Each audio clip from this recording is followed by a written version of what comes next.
நம்ம ஹீரோ விக்ரமும் கமிஷனரும் மாறி மாறி நடந்தது என்ன அப்படின்னு நம்ம ஹீரோயின் இனியாட்ட கேட்க ஆரம்பிச்சாங்க.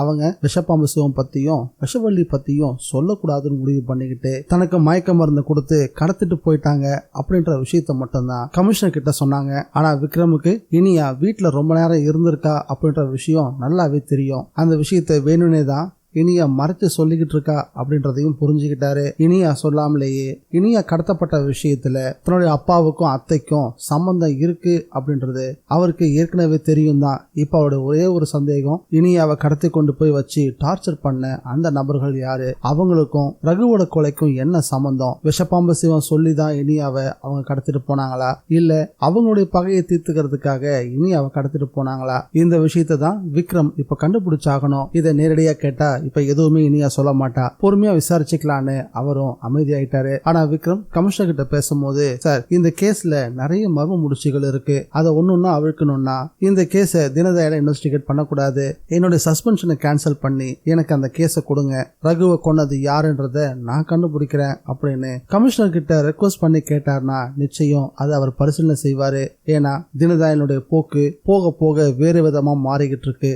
விக்ரம பழி வாங்கறதுக்காக தான் இந்த கேஸை தினதயாளன் பயன்படுத்துறான் அப்படின்ற விஷயத்த கமிஷனரும் கவனிக்க ஆரம்பிச்சுட்டாரு.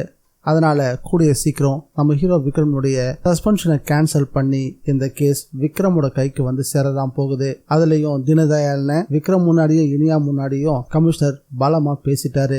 இனியா இனிமே கையெழுத்து போடுறதுக்கு தினதயாளனோட ஸ்டேஷனுக்கு போகணும்னு எந்த அவசியம் இல்ல, கமிஷன் ஆபீஸ்க்கு வந்து சைன் போடலாம் அப்படின்னு சொன்னதுதான் தினதயாளனுடைய அவமானத்தினுடைய உச்சகட்டமா இருந்துச்சு. எதுவுமே பேச முடியாம மூக்குடைஞ்சுதான் கமிஷனருடைய ஆபீஸை விட்டு வெளியே வந்தான். இருந்தாலும் தன்னுடைய கெத்தை விட்டு கொடுக்க கூடாதுன்னு வெளியே வந்த விக்ரம் கிட்ட இனியா கிட்டையும் திமுறா பேச ஆரம்பிச்சான். என்ன கமிஷன் சப்போர்ட் இருக்குன்னு ஆடிக்கிட்டு இருக்கீங்களா, கூடிய சீக்கிரம் இந்த தினதயாளன் யாருன்றத நான் காட்டுறேன் அப்படின்னு சவாலை விட ஆரம்பிச்சான். விக்ரமும் தினதயாளன் பேசினதுக்கு சரியான சூட்டை கொடுத்துட்டாரு. ஆனா இனியா விக்ரம் கூட கிளம்புனவங்க திரும்பி வந்து தினதயாளனை கடுமையா சாடவும் ஆரம்பிச்சாங்க. இது வரைக்கும் என்னையும் விக்ரமையும் எவ்வளவு டார்ச்சர் பண்ண முடியுமோ நீ அவ்வளவு டார்ச்சர் பண்ண, அது எல்லாத்தையும் சட்டத்தை மதிச்சு நாங்க பொறுத்துக்கிட்டோம். ஆனா இதுக்கப்புறம் சும்மா இருக்க மாட்டோம், இனியா கிட்டையும் விக்ரம் கிட்டையும் ஏண்டா வம்பு வச்சுக்கிட்டோம் அப்படின்னு நீ துடியா துடிக்க போற அப்படின்னு பகிரங்கமா சவால் விடவும் ஆரம்பிக்கவும் தினதயாளனுக்கு சூரியன்னு ஏற ஆரம்பிச்சது. இவ ஜாமீன்ல இருக்கும் போது இவ்வளவு திமிரா பேசுறாளே, இவ மட்டும் கொலை பண்ணல அப்படின்றத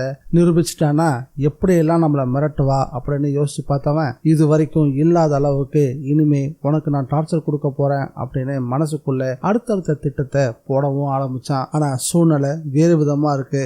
மாயா ஒரு பக்கமும் கண்ணாயிரம் ஒரு பக்கமும் ரெண்டு பேருக்குமே தினதயாளன் மேல அதிருப்தியான ஒரு சூழ்நிலை தான் இருக்கு. இந்த நிலையில தினதயாளன் எதை செஞ்சாலும் அது தினதயாளனுக்கே தான் வினையா முடியுமே தவிர அவன் நினைச்ச மாதிரி விக்ரமையோ இனியாவையோ தொட கூட முடியாதுன்றதான் என்னுடைய கருத்து. இதை பத்தி உங்களுடைய கருத்து என்னன்றத மறக்காம கமெண்ட்ல பதிவு பண்ணுங்க.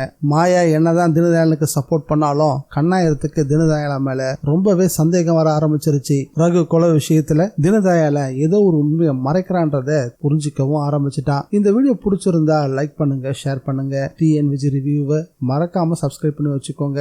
மீண்டும் அடுத்த வீடியோல சந்திக்கலாம். Bye guys.